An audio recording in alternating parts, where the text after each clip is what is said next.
Welcome to Bloomberg Technology. I'm Emily Chang in San Francisco. U.S. stocks surging at the open, but having a volatile day once again. There are some signs of hope with positive vaccine developments from Moderna, but new outbreaks of COVID-19 continue to flare up across the United States and Asia. This as tensions continue to rise between the United States and China, though we're told President Trump has ruled out additional sanctions on top Chinese officials for now. Joining us to break down the day that was, Bloomberg's Abigail Doolittle has been following all the market action. So curious, Abigail, what you make of the whiplash again today and why investors weren't more optimistic about the vaccine news that we broke right here on the show yesterday. Well, certainly another volatile day, Emily, and today a bit jittery. There was a point in time, probably mid to late morning, where it almost felt like you were going to really see a bearish reversal. In fact, that did happen for the NASDAQ 100 and the NASDAQ and the New York FANG index. So those tech stocks and the stay-at-home stocks really did go lower.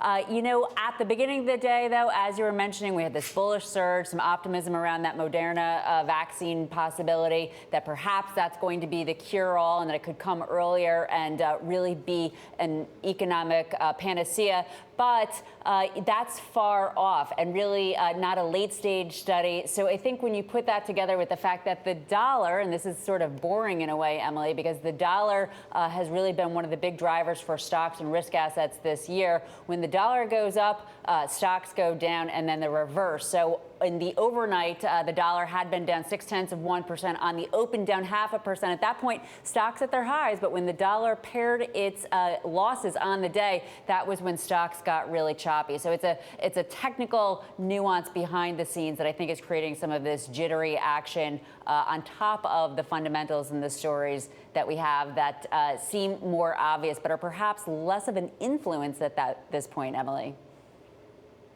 Speaking of jittery, we saw Twitter shares fall sharply after hours. We're following this, what appears to be a hack of some major accounts on Twitter, including Elon Musk, Bill Gates. It appears to be tied to some sort of crypto scam, but we haven't gotten to the bottom of it yet. Twitter shares have now since stabilized, but we are about to kick off another season of tech earnings with Netflix out of the gate tomorrow.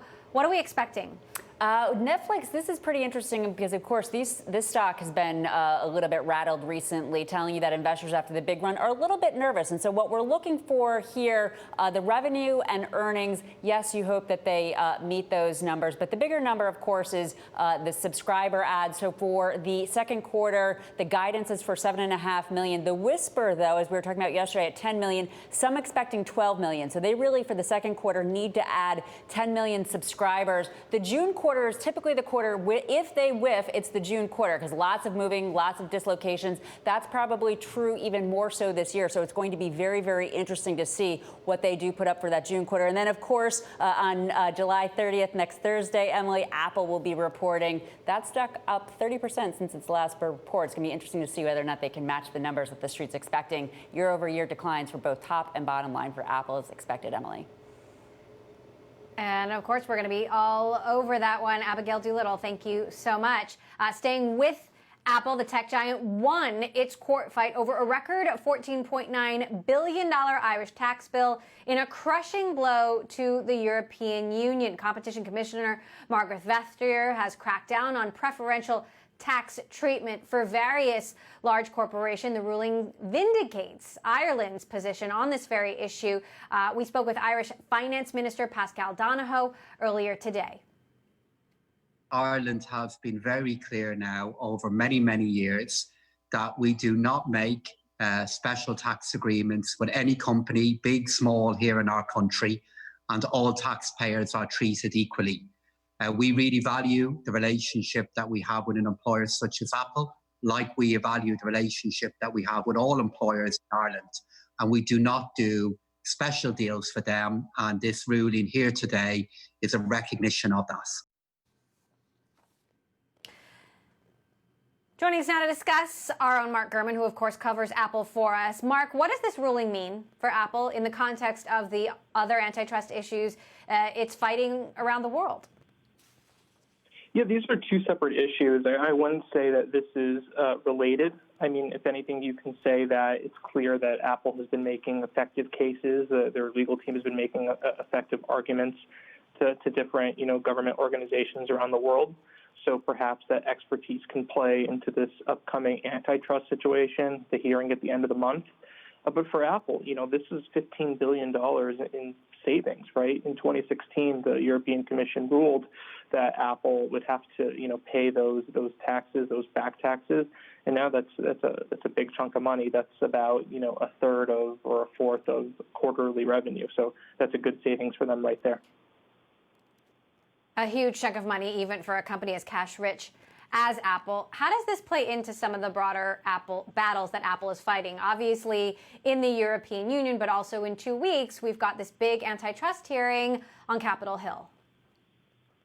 Yeah, the antitrust hearing on Capitol Hill is going to be, very interesting for Apple. We're going to get to see Tim Cook speak virtually on a bunch of antitrust matters. For Apple, it's very much pinned to the App Store.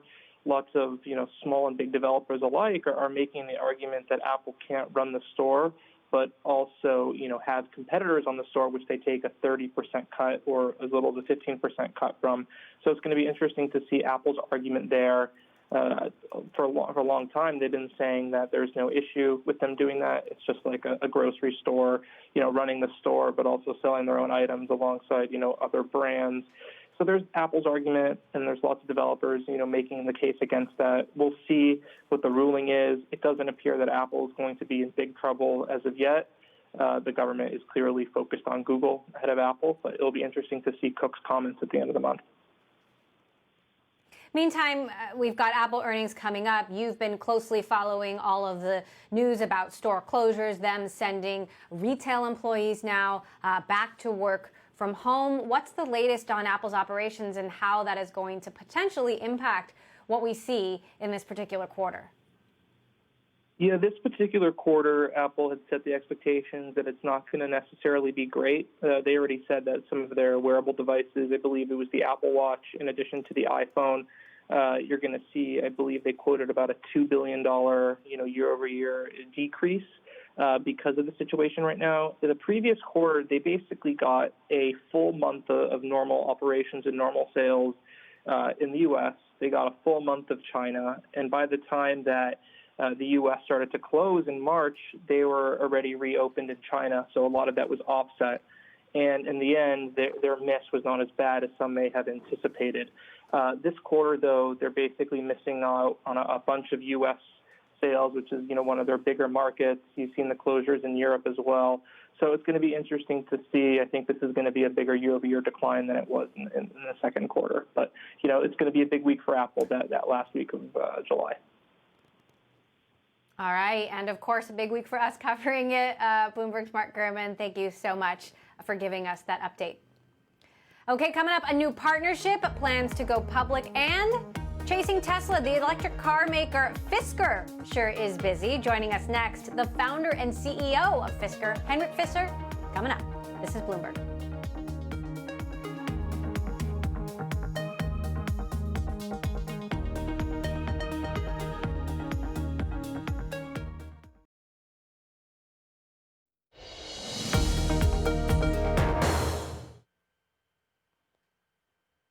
In an otherwise lackluster economy, EV stocks like Tesla and Nikola have surged as of late, with some investors warning about a speculative bubble.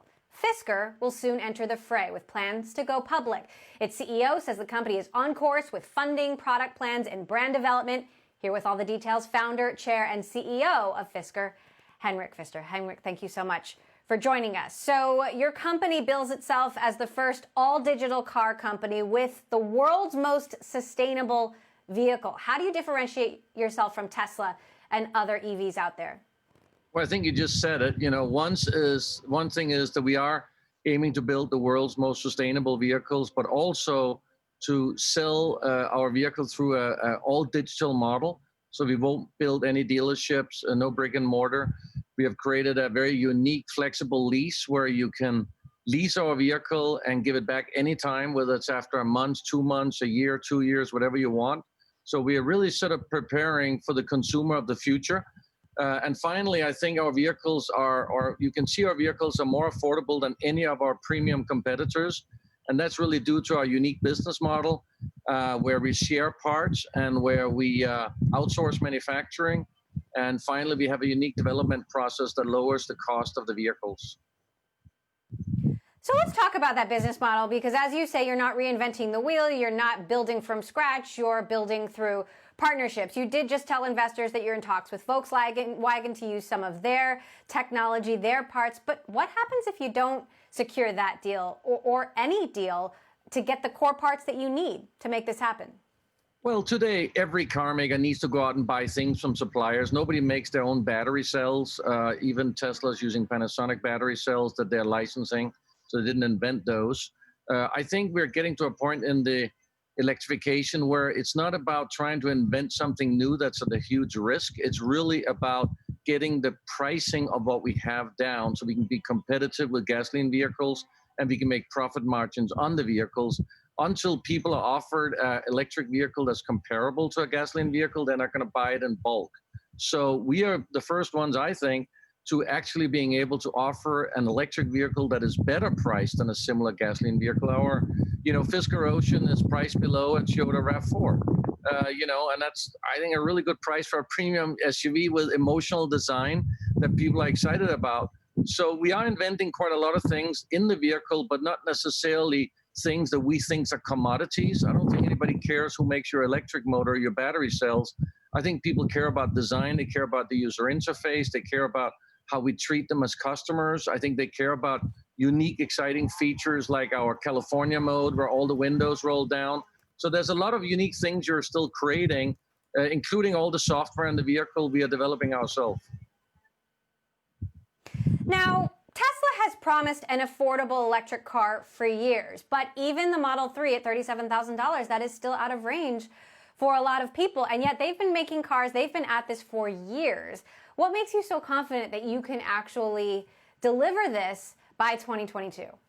Well, that's because we are using partners. We have, and specifically, obviously, if we make it on the VW MEB platform, that means we have an extremely reliable platform that we are competitive with because it's going to be made in the millions, which nobody makes electric vehicles in the millions right now.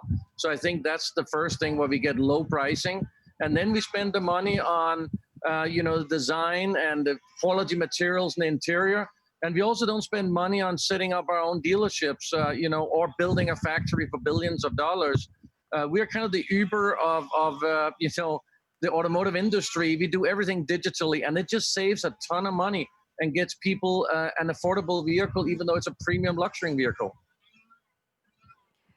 Okay, so on that note, you did just announce plans to go public through a special purpose acquisition, which is the same route that Nikola took, and certainly timely given the surge that we've been seeing in Tesla shares. You raised more than $1 billion in the reverse merger, but if you're not building the cars from scratch and you are relying on these partnerships, why do you need $1 billion? What will you use that money for? Well, you still need to, tool up for all the parts that we're doing, all of the exterior, all the lamps, everything. We're also doing all the interior of the vehicle. So you've got to tool up for all that. That's hundreds of millions of dollars. So we own all the tools in the factory. We also have to build out our digital app, which we are building out right now. And of course, we are setting up experience centers, both in US and Europe. We're opening the first experience center here in Los Angeles. That also means investments. So, there's a lot of areas we do have to spend money into still developing a car. So even though you have the base skateboard platform, that's only 20% of a vehicle, but it's the most difficult of the vehicle. It's actually the skateboard with the crash structure, but it's also a commodity. If you can get the best of the best for the lowest price, why wouldn't you use it? It's already done in other industries, whether it's, with computers where you use similar chips in different computers, or whether it's the television industry where you're using the same television, screens between different brands. And that's the only way you're going to get costs down. Now, speaking about the numbers, you've said you'll secure double-digit margins and positive cash flow on the Ocean electric SUV that you're developing within 12 months of production. You've got a company like Tesla, which has been chasing profitability for years, very inconsistently. How are you going to do that? Well, that's because we have taken a completely different approach. We're not a vertical integrated company, with all the overhead that goes with that. We didn't build our own dealerships with all the overhead that goes with that. So that's really why the investors, I think, are attracted to our business model. because it's really a business model that's set up to make money and much more and much higher profit margins that's seen before in the car industry. And you can really only do that if you turn this business model upside down. We have moved away from this traditional car industry business model that's been sort of going around for 100 years, and we are moving into the future, and that's why we are creating a digital car company. We don't need all this overhead. We don't need all the waste. We don't need all the middlemen. And we have seen here through COVID-19, you don't even need dealerships. You can ship cars directly to customers, and all this saves a lot of money, which means better profit margins for us and actually means lower prices for the consumer. Now, you also know how hard this is, and you've been at it a long time. Your last electric vehicle startup didn't work out. There were some lawsuits. What do you say to investors to convince them that this time really is going to be different? Well, we take all the lessons learned. That's clear. And I can see a lot of the other EV startups obviously don't have those lessons learned, but we do. So we decided, therefore, to do this joint procurement of parts, specifically parts which are common parts that you don't really, is not a differentiate on the vehicle. They are high quality parts that experienced OEM like Volkswagen have already done. They know what they're doing. They make the highest quality parts in the world. I don't think anybody would ask why we didn't make our own air condition. If Volkswagen makes the best air condition in the world, why wouldn't we use it? It's done high volume for great pricing. Secondly, manufacturing a car is extremely difficult, and we can see that Tesla has gone through, as they call it themselves, production hell, something we don't want to go through with our investors. We don't want to have them pay billions for it neither. So we are therefore going into a plant with a very educated, talented production team, which have already built vehicles. We have a plant that's already equipped. Of course, we have to put our tools in there, and that's the investment, but we don't take the manufacturing risk. Right. And that is the big difference here. Now, we're in the middle of a pandemic, Henrik, and there's so many questions. You know, we're working from home. People aren't commuting to work. What's your outlook on the future of transportation? Are people really going to be buying cars anymore? You know, talk to me about private car ownership versus ride sharing versus scooters. Well, first of all, I do think people still like the private car. The question is, are they going to be buying it? Do they really need to own it? I think we see lease on the uprise, but the negative about the lease is you need to keep it for 3 years. So I actually think our flexible lease, where you can lease the car, give it back anytime. We're also planning a car swapping, potentially even green ride hailing through this app that we have created and we launched last year.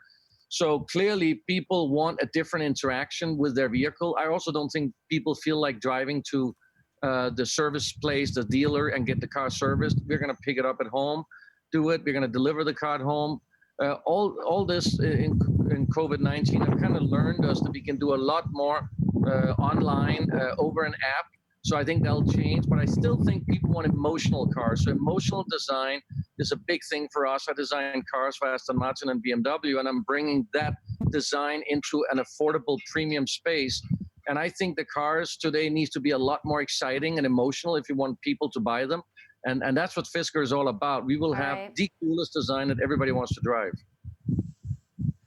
Well, I know that there are a lot of people out there looking for a more affordable electric car alternative, so we'll be watching to see how you make it happen. Henrik Fisker, CEO and founder of Fisker, thank you so much for taking the time to join us today. Thank you. All right, now moving on to another form of transportation and another electric vehicle, scooters. E-scooter company and bike share company Lime is reporting new data that shows a shift in transportation trends at a global level. This as people start to move around more post-lockdown. I caught up with CEO Wayne Ting earlier today. We've relaunched in 80 markets around the world, 20 countries, 4 continents. And what's incredible is we're seeing a surge of ridership all around the world. In fact, many of our markets are hitting new record ridership figures. And not only that, we're seeing different behaviors. Our trips are longer. They're actually 30% longer. People are taking scooters and bikes end to end. We're also seeing different places where they're going to be more common. For example, historically, we see a lot more trips in downtown financial districts. Now we're seeing more trips in neighborhoods where people live.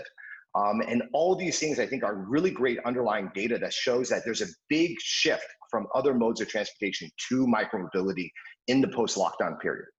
That said, we're seeing cases resurge across the country. Schools are saying they're not going to reopen in the fall, which means people are going to keep working from home for the foreseeable future.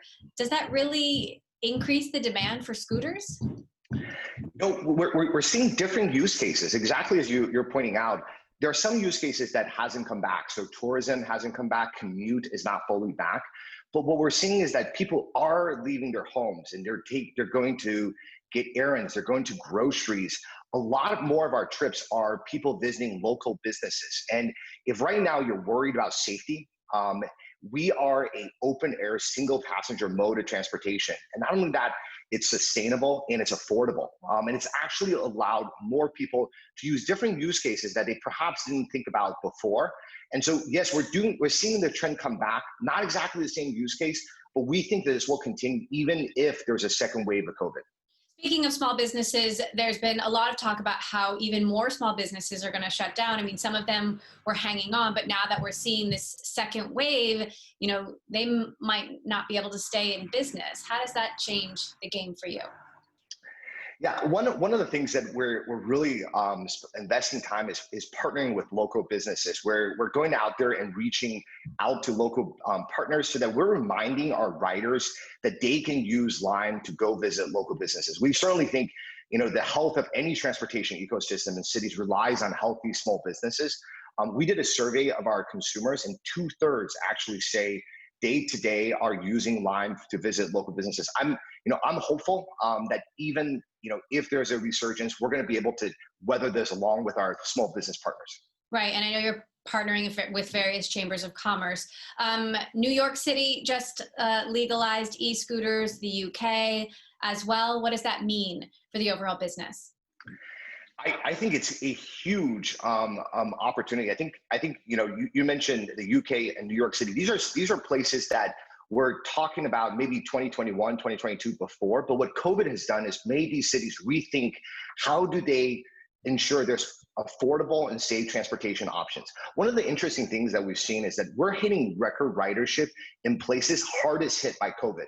So Korea, Italy, we're hitting all-time record ridership. And we think the reason is because places that have really felt the negative effects of COVID-19, they're thinking even harder about how do I move around while observing social distancing. When we look at places like New York City, clearly one of the epicenters of COVID-19, micromobility is a necessary, in fact, it is such a critical part of how the city can reopen safely. And we're excited to partner with the city as they launch their new pilot.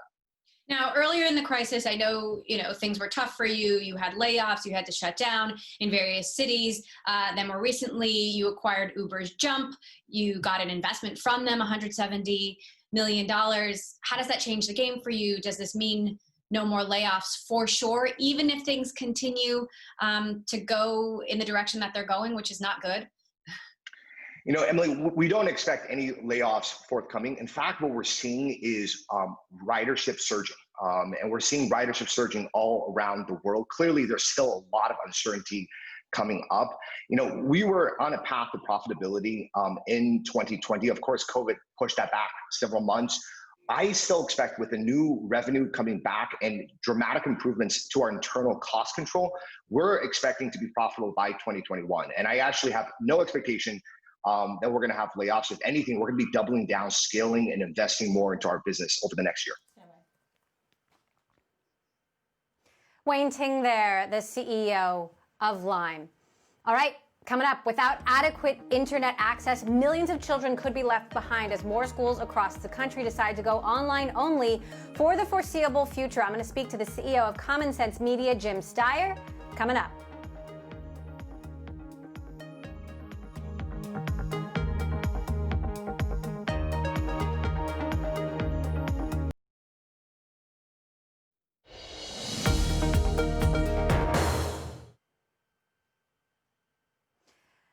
Welcome back to Bloomberg Technology. I'm Emily Chang. An update to the story we mentioned earlier, which is still developing. Twitter shares falling after hours in an apparent hack of many high-profile accounts, including that of Bill Gates, Elon Musk, Jeff Bezos as well. Handles belonging to Gates, Musk, and Bezos sent out close to identical tweets with addressed linked to an apparent Bitcoin scam. Both tweets promised to double the money sent to anyone sending money via Bitcoin within a 30-minute period. Uber and Apple's Twitter handles also posting similar tweets, and we've also seen just in the last few minutes Joe Biden's account being hacked as well as Mike Bloomberg, the founder of the parent company of this network, Bloomberg LP.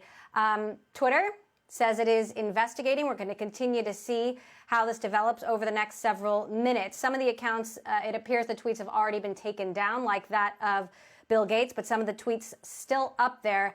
We will continue to follow. All right, now to how the COVID pandemic is continuing to unfold across the country and impact school districts. School districts from LA to Atlanta have decided to go online only indefinitely starting in the fall. This as cases continue to surge across the country. For families without adequate access to the internet or digital devices, online learning for kids could be a massive learning loss. I talked about it all with Jim Steyer, the CEO of Common Sense Media. We still have a huge digital divide in this country. We just finished a national survey that showed that literally 16 million kids aren't able to do distance learning in the United States right now because they either don't have the connectivity at home or the device or both. And nearly 400,000 teachers in the United States also cannot do distance learning because they don't have the devices or connectivity. So we're facing this massive digital divide issue, which most of all impacts low-income communities, communities of color, in a sense, the kids who need it the most. So it's a huge challenge for all of us right now in the middle of COVID-19. I know you've been pushing Congress to make progress on this issue. What progress have you actually made? We've made significant progress at the state level so far. For example, in California, in New York, and Texas, we're really working to see if we can close much of the digital divide before kids go back to school in a few weeks. The problem is Congress has done nothing so far. There's going to be another stimulus in a couple of weeks, we think. And if so, we need literally over a year, $6 to $10 billion to close the digital divide. And the issue is, will Congress do another stimulus? Will they include that amount of money? And will they basically care about America's kids in school? That is the dilemma we're facing right now. So here's my question, and I think a lot of parents are asking this question. Is this going to be another year of learning lost for my children? This is a really tough issue in terms of learning loss, because there's no question that your kid learns better when they're in school. Also, they are emotionally and socially happier when they're in school. There's so much that you do get from that in-school experience that we all grew up with, that as the father of four, you have 4 kids, I understand what a big deal this is. That said, you really care about your kids' health and safety too. And right now, our kids are at serious health risk if they're back to school. So you're in this major dilemma as a parent, as a principal, as a school. And the challenge is, will we have somewhat of a hybrid model? Will we have the situation that Los Angeles and San Diego just announced yesterday, where all kids are going to be doing distance learning in the fall? That's the big question. But the bottom line is distance learning is not as good as in person, but it's what we're stuck with for the short-term future at least. It also involves, if you have the resources, a lot of access to technology, a lot of screen time, a lot of Zoom calls. How concerned should we be about the long-term impact of that exposure to technology on our children who, to be fair, it's sort of like a loss of digital innocence. We wouldn't have given them this access to technology for years. This really is a loss of digital innocence. That's absolutely correct. And the truth is, all of the common sense guidelines that we've had for years about screen time have sort of gone out of the window in COVID-19, because you want your kids to be able to do distance learning. You want them to be able to attend school, even if it's on a Zoom screen. But you also need them to get outside and play and be normal, healthy kids and not sit in front of a screen for 8 hours a day. So all of that loss of digital innocence is weighing on parents, on schools. It's a big challenge. That said, it's the most important challenge in many ways that our country is facing, and we need real leadership, first of all at the national level, but also at the state and local level. Do you think this exposure to technology earlier than we would have liked is going to harm them in any way and hold back their learning over the longer term? I think that the exposure to technology in and of itself is a challenge, but I think we can get through that. And we sort of have to under the COVID-19 circumstances. I think the bigger issue is learning loss, particularly in lower income school districts that have fewer resources and where the parents oftentimes are essential workers who aren't able to stay at home and help their kids learn and turn on the machine, the computer. And it's just a really challenging time. And learning loss was real this spring. Now you're going into the fall when many kids are going to be working only in a distance learning environment. And there's also the social emotional challenges. So, and you're not getting PE, you're not getting art class, you're not getting all the things that make school really important for kids. So we are facing a big challenge and all of us need to pitch in. The private sector has a huge role to play here too, because the big telephone providers like Verizon, AT&T, and T-Mobile have to step up with connectivity. And then folks like Google and Apple who provide devices also have to step up. Everyone needs to do their best right now to help America's kids in school. What are some tips for parents to help us navigate this, indefinite period of time? I think there are several things that a parent can do. First of all, establish and have normal routines for your kids so they get used to a daily schedule. They understand what the routine is going to be if they're doing distance learning from home. I think a second thing is be involved in your kids' learning, maybe even more than you would normally be if they were doing school the way we're all accustomed to. And be more connected to their teachers and the principal and find out how you can help them with their homework if they're older. If their kids are younger in sort of the kindergarten through third grade, that's a really tough time to be in front of the screen for that long. So find ways to work with your kid and talk with your kid about that. And I think the third one is help find good extracurricular activities. You're not getting PE, you're not getting sports, you're not going to have music and art. So try to be creative in that way. We created wideopenschool.org, this massive platform for parents in schools during the pandemic. It's been very popular. And a lot of the activities and information we have there is designed sort of for when you're not actually doing your schoolwork, but you need to stay engaged. This is a huge challenge as a parent. I'm feeling it. My wife's feeling it. I'm sure you're feeling it, Emily, as a mom. These are just really tough times. Meantime, Jim, you've been hugely influential in this Stop Hate for Profit campaign and ongoing Facebook boycott. You've got hundreds of advertisers who've now pulled advertising from the platform. How much longer do you think this is going to last? I know you've been calling for this to go global. The Stop Hate for Profit campaign has been an enormous success thus far, exceeding even my wildest expectations, and that's saying quite a bit. We think it's going to go on now for the foreseeable future. I mean, we've met with Facebook. We asked them to make major changes on the platform that would prevent the amplification of hate speech and racism and misinformation, which helps undermine our civic discourse and democratic norms. And quite honestly, it fell on deaf ears. So we expect that the advertisers, there are now more than 1,000 advertisers who've joined this boycott, will stay with us. We expect that other organizations here and around the world are going to join in. The campaign for Stop Hate for Profit is definitely going global. And the truth is, it's about our democracy. It's about the best interests of our society. And so the response from advertisers and from the general public has been extraordinarily gratifying. And Stop Hate for Profit is going to go on until we see fundamental changes on the Facebook and Instagram platforms. So are advertisers saying that they're going to do this beyond July, and how much longer? How far beyond? We are talking to advertisers right now about extending the pause in their advertising on Facebook. Some of them have already agreed to do it for many months through the end of the year, for example, and others are in different points of the discussion. Here we are, we're basically about 2.5 to 3 weeks away from the end of July, and we are asking Facebook to make major changes that they have been unwilling to do thus far. So we expect that a lot of the advertisers will stay with us, but we also think that the broader public pressure that has supported Stop Hate for Profit will be with us. And that is good, because at the end of the day, it's our democracy and our civic discourse that's at stake, and we need the support of everybody to help make these changes. Have you talked to Mark Zuckerberg or Sheryl Sandberg personally about any of this? I have not had a personal conversation with them in the past few weeks. I have certainly talked with them about these issues in the past. And again, this is not a personal attack on them. This is an attack on this is a campaign against the company and their practices. We've tried not to make it a personal attack, but we are insisting that the folks at the very top of that company make these changes in the best interest of our kids and our families and our democracy.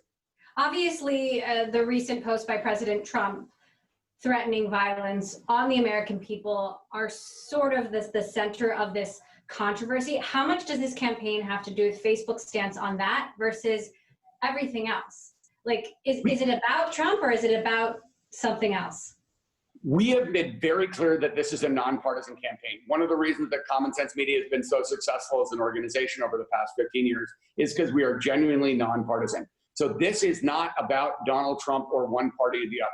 This is about a healthy, respectable civic discourse, about eliminating the amplification of hate speech and racism and white supremacy in our society, and about restoring democratic norms.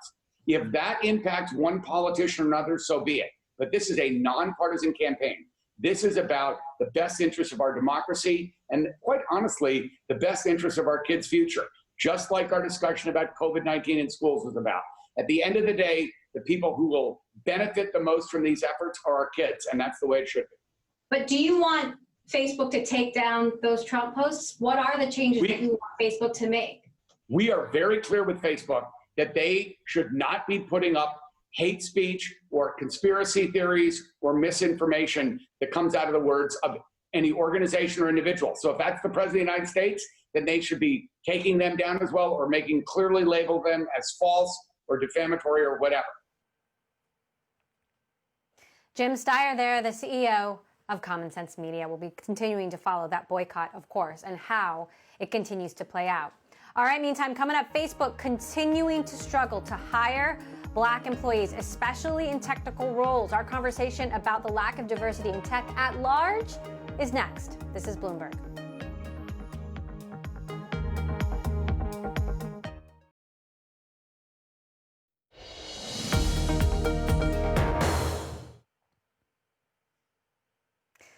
Facebook's latest diversity report reveals the company has been unable to increase Black representation in technical roles, not by a single percentage point, since it started to disclose numbers in 2014. Joining us now to discuss why this is happening and how to promote more diversity in the tech industry is Ania Williams, Executive Director of Black and Brown Founders. Ania, thank you so much for joining us. So, of course, Facebook has been tracking the data now for many years, and on this one particular measure, they're just not making progress. Why not? Not moving the needle. Yeah, I think that this is a question that we've been asking ourselves for a very long time in the tech industry.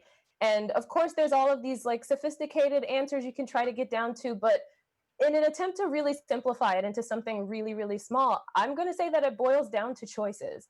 At the end of the day, there are active choices that these companies and the leadership at these companies are continuing to make, which are going to move the direction in one way or another way, or keep it exactly the same. And if people are not fundamentally changing what their positions are and how they're approaching the work and how they're approaching their processes, these things they're not going to change.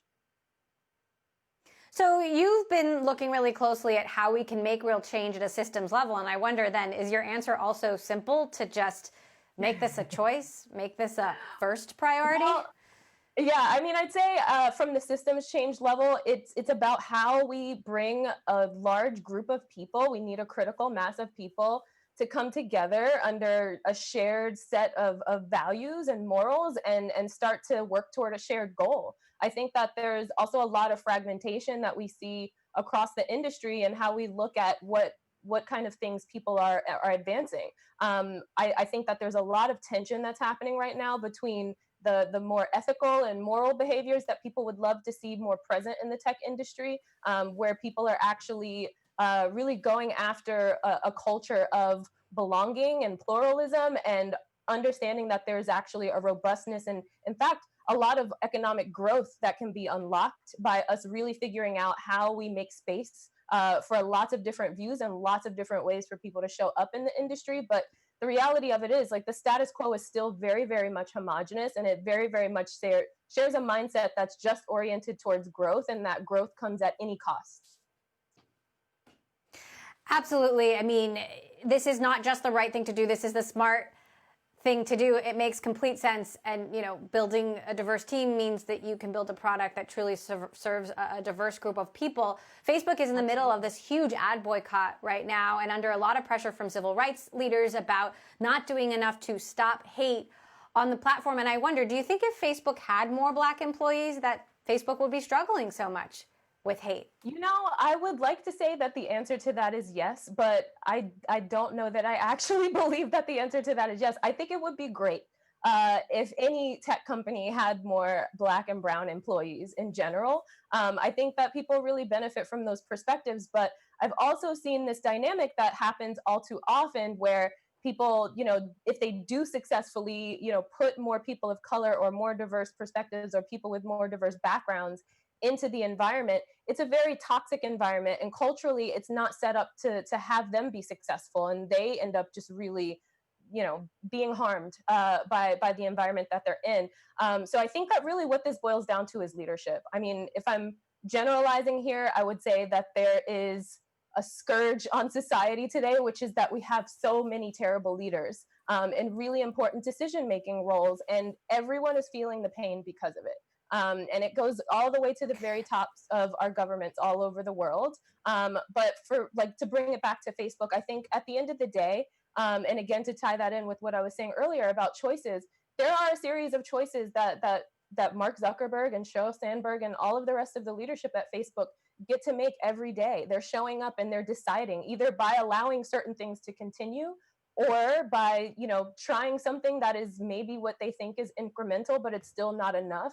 And I think a lot of that really boils down to what is inherently a conflict of their business model, right? Like the business at the end of the day is there to serve its shareholders and return profits. And their business model is unfortunately really built off of visibility and optimizing that visibility and selling it to the highest bidder with very little moderation about who kind of gets that visibility. And so we're kind of seeing the really sad affects of that. I mean, it's really something that kind of accelerates and amplifies what seems to be really the worst parts of humanity. And I think that this very hands-off approach that Facebook tends to take and acting like it's neutral is really doing itself and everyone on the planet a disservice right now.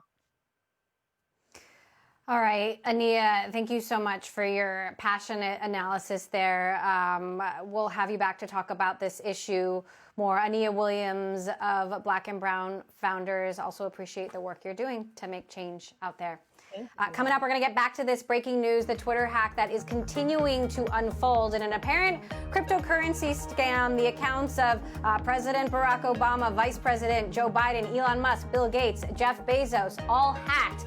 We'll tell you the latest coming up. This is Bloomberg.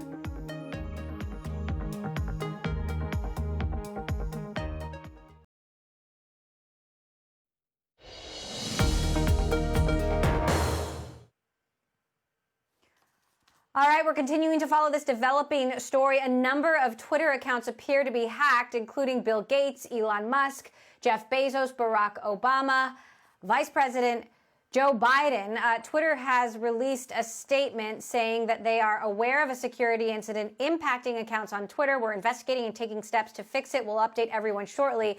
It appears to be tied to some sort of Bitcoin or cryptocurrency scam. Our Sarah Fryer has been digging into this. Sarah, what's happening here? Well, it's a very strange hack because unlike other hacks of Twitter, which have targeted third-party services that link with accounts, all of these tweets seem to be coming from people's web apps. And a lot of the victims, many high-profile victims, as you noted, say they have two-factor authentication. These are the people with the most stringent security systems there is. So it's got to be something. My theory is probably something internal with Twitter. They haven't said anything yet. They said they are investigating the issue, but they're going to have to solve this quickly because money is currently transferring. People are falling for this hack and transferring money to the Bitcoin account linked. Okay, so what should we other Twitter users be doing now? I mean, should we be scrambling to change our passwords, or is this out of our control if it's possibly something internal?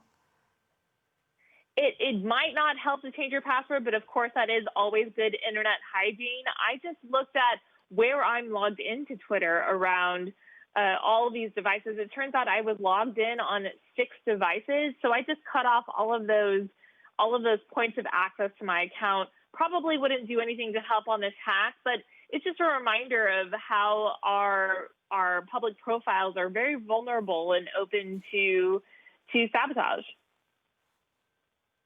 Well, the scammers, it certainly appears that they may have been somewhat successful because the Bitcoin account involved has supposedly already racked up tens of thousands of dollars. I mean, what do you make of the Bitcoin and crypto tie-in here?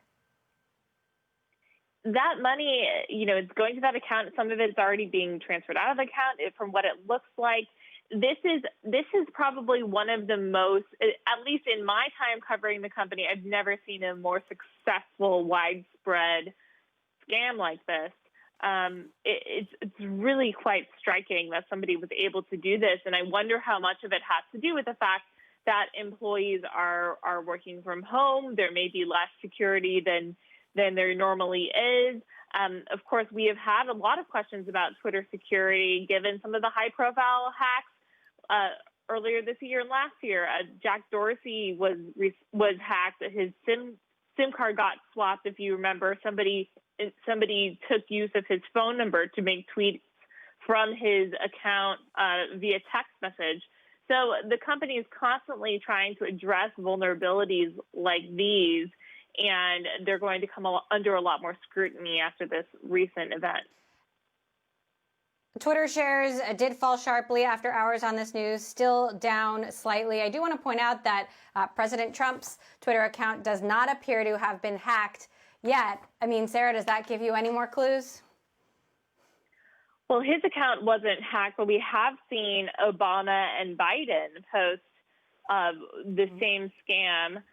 And a lot of people in the Bitcoin community and people who are particularly wealthy, including Warren Buffett, Mike Bloomberg, others have had their accounts hacked. So I think that they're just trying to very broadly get the most eyeballs. Mike Bloomberg, of course, the founder of Bloomberg LP, the parent company of this network. We are going to continue to follow this story. Elon Musk just tweeting hi. We don't know if that's Elon or not Elon. It appeared that the tweets that did not belong to Elon had already been removed. So maybe he is back. We'll continue to follow this. Stay tuned to Bloomberg Television. That's all for Bloomberg Technology. Bloomberg Daybreak Australia is next. This is Bloomberg.